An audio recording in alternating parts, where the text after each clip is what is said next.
علمی و فکری تحریکوں نے جنم لیا اور اپنی نت نئی تخلیقات و ایجادات اور کارکردگی سے پوری دنیا کو متاثر کیا۔ یہی وجہ ہے اس دور حکومت کو، اس دور کو گولڈن ایج سے تعبیر کیا جاتا ہے۔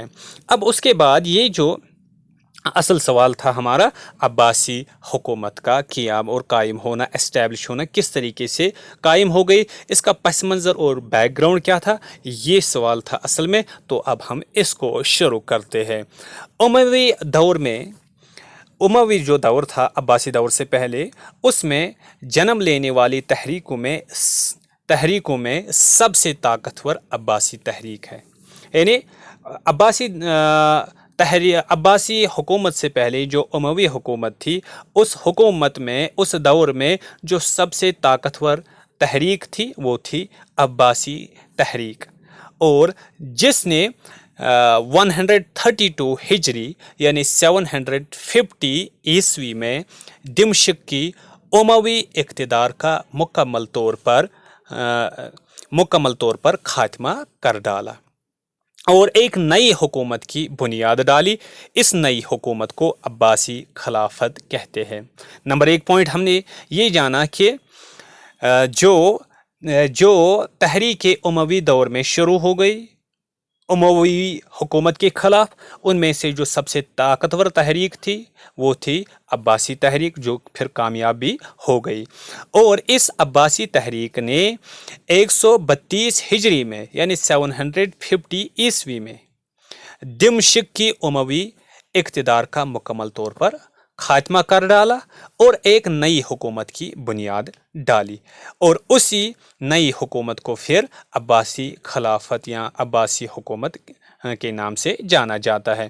اب یہ جو دمشق تھا، دمشق راجدھانی اور کیپٹل اور دارالخلافہ اور سلطنت تھی اموی حکومت کی، اس کا خاتمہ ہو گیا 750 عیسوی میں یعنی 132 ہجری میں۔ تو اسی کے ساتھ پھر عباسی حکومت شروع ہو گئی۔ خلافت بنی امیہ کے آغاز سے ہی شیعان علی یعنی وہ جماعت جو علی رضی اللہ عنہ کے ماننے والے اور ان کے سپورٹرز جو تھے، وہ خلافت بنی امیہ کے آغاز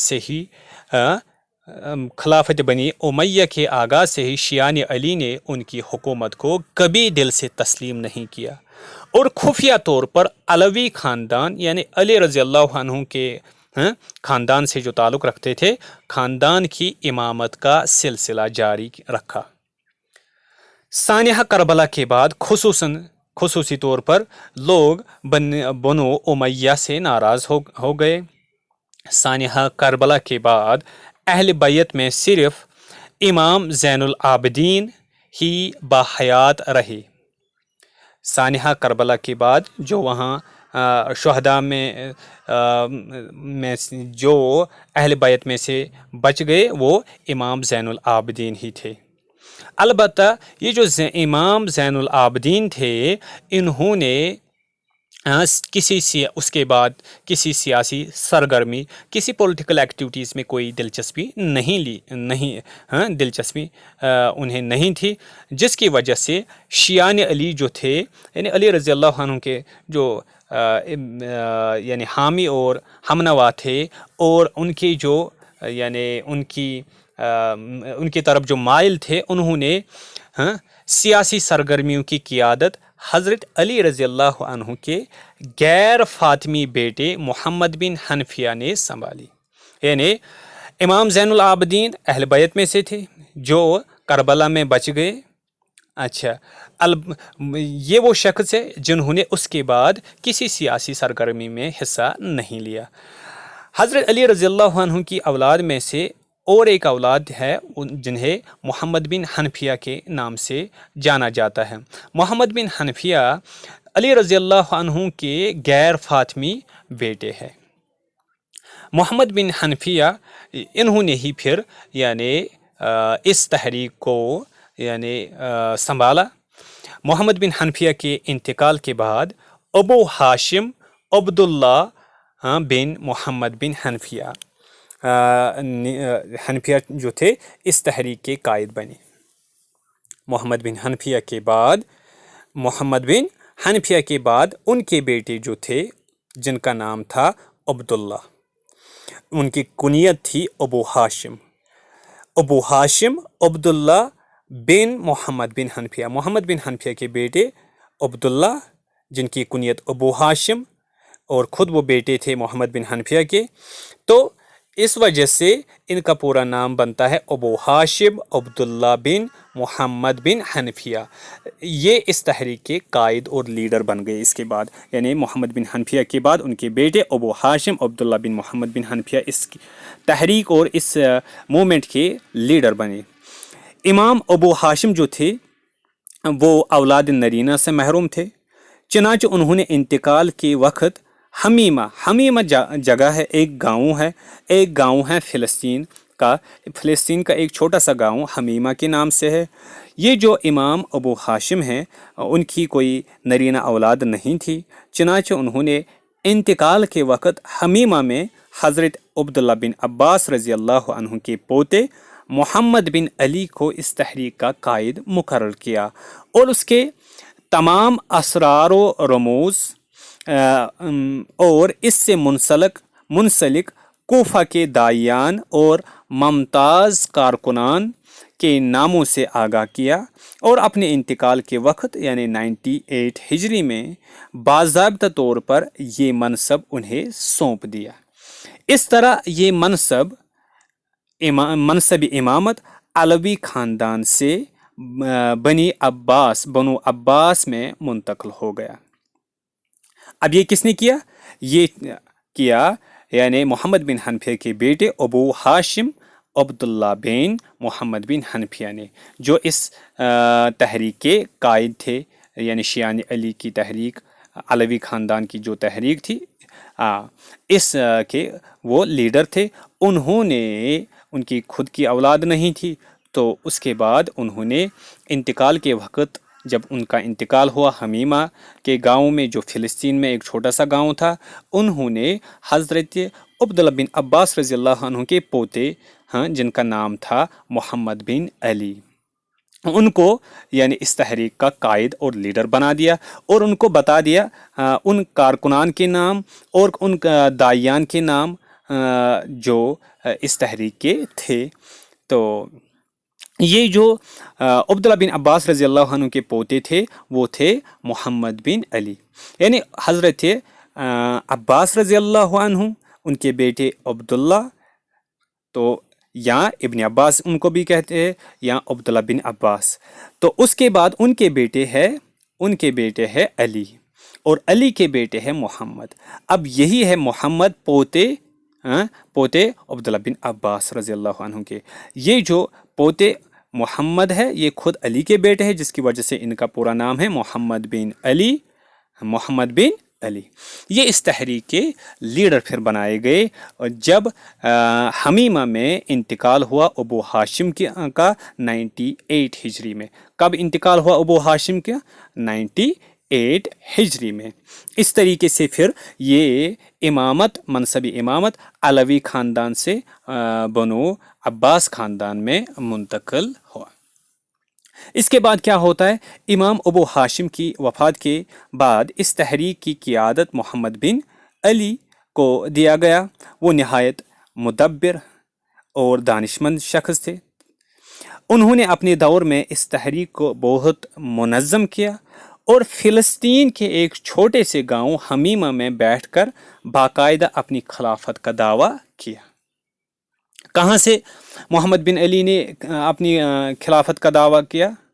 وہ ہے فلسطین کے ایک چھوٹا سا گاؤں حمیمہ کے نام سے جسے جانا جاتا تھا۔ وہاں سے انہوں نے محمد بن علی نے اپنی خلافت کا دعویٰ کیا۔ انہوں نے اپنے مبلغوں اور نقیبوں کی ایک باضابطہ جماعت تشکیل دے کر انہیں اسلامی مملکت کے مختلف علاقوں میں روانہ کیا، اور انہیں خاموشی سے دعوت پھیلانے کی ہدایات دی۔ اس جماعت نے بنو امیہ کے خلاف پروپیگنڈا کر کے خفیہ طور پر اہل بیت کی خلافت کی بیعت لینی شروع کر دی۔ اس تحریک میں کسی خاص فرد کی دعوت کے پروپیگنڈا کرنے سے اعتراض کیا گیا تاکہ حامیان علی ان کے ساتھ رہے اور ان کے دلوں میں کوئی اندیشہ پیدا نہ ہو۔ ابتدا میں بیعت و تبلیغ کا یہ سلسلہ نہایت ہی خفیہ رہا، کیونکہ مبلغین کے پاس کوئی قوت نہ تھی جس سے وہ کام لیتے۔ علاوہ ازیں اس زمانے میں بنو امیہ کی شوکت غالب تھی، ان کا غلبہ تھا، اس لیے ان کے خوف سے دائی اور نقیب تاجروں اور فقیروں کے بیس میں اپنی دعوت کی اشاعت کرتے رہے۔ اموی حکمراں یزید ثانی کے عہد میں عباسیوں کے چند دائی خراسان میں پکڑے گئے۔ کس کے دور میں؟ کس اموی حکومت کے دور میں؟ اموی حکمراں یزید ثانی کے دور میں کچھ عباسی دائی اور دائیوں کو پکڑا گیا۔ کہاں پر پکڑا گیا؟ خراسان میں۔ اور وہاں کے گورنر نے ان سے معمولی باز پرس کی اور انہیں چھوڑ دیا۔ جو خراسان کے اموی گورنر تھے انہوں نے تھوڑی سی جانچ پڑتال کی لیکن پھر انہیں چھوڑ دیا۔ اموی حکمراں ہشام کے زمانے میں بنی عباس کی دعوت اور زیادہ وسیع و منظم ہو گئی۔ کس اموی حکمراں کے دور میں پھر یہ عباسیوں کی دعوت اور وسیع اور منظم ہو گئی؟ وہ ہے اموی حکمراں ہشام۔ اس عہد میں یعنی اموی حکمراں ہشام کے زمانے میں خراسان اور عراق کے بہت سارے علاقوں میں پھیل گیا۔ یعنی اس عہد میں عباسی پروپیگنڈا خراسان اور عراق کے بہت سارے علاقوں میں پھیل گیا۔ اس کے بعد کیا ہوتا ہے؟ 126 ہجری میں محمد بن علی کی وفات ہوتی ہے، تو ان کی وفات کے بعد ان کے فرزند امام ابراہیم جانشین ہوئے، یعنی محمد بن حنفیہ کے بیٹے علی بن محمد بن حنفیہ اور ان علی کے بیٹے محمد بن علی اور محمد بن علی کے بیٹے امام ابراہیم۔ تو محمد بن علی کی وفات کے بعد یہی امام ابراہیم جانشین ہوئے۔ انہوں نے تحریک کی قیادت سنبھالنے کے بعد اس کی تنظیمی ساخت اور سرگرمیوں کا جائزہ لیا اور اسے مزید منظم اور مستحکم کیا۔ اس کے اصول و ضوابط مرتب کیے اور نہایت منظم طریقے سے اسلامی مملکت کے مختلف علاقوں میں دائی مقرر کر کے اپنی تحریک کا جال پھیلا دیا۔ اس کے بعد کیا ہوتا ہے؟ امام ابراہیم کے دائیوں میں ایک نمایاں نام ہے، یعنی امام ابراہیم جو فرزند تھا محمد بن علی کا، ان کے جو مختلف دائی تھے ان میں سے ایک نمایاں اور مشہور نام ہے ابو مسلم خراسانی کا۔ وہ ابو مسلم خراسانی جو ہے وہ نہایت حوصلہ مند، باہمت نوجوان اور غیر معمولی سیاستداں تھا۔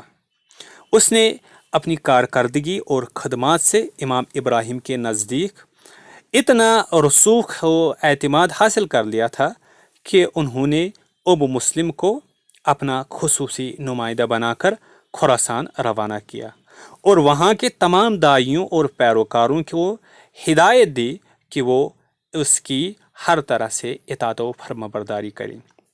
یعنی امام ابراہیم کے دائیوں میں سے ایک مشہور دائی ابو مسلم خراسانی تھا، اور وہ اپنی غیر معمولی صلاحیتوں کے وجہ سے، اپنی کارکردگی کی وجہ سے امام ابراہیم کے بہت نزدیک ہوا، جس کے بعد امام ابراہیم نے ابو مسلم خراسانی کو خراسان بیچ کر وہاں کے تمام دائیوں اور پیروکاروں کو ہدایت دی کہ وہ ابو مسلم خراسانی کی ہر طرح سے اطاعت و فرمانبرداری کریں۔ ابو مسلم خراسان پہنچ کر بڑے دانشمندی اور سرگرمی سے کام کیا۔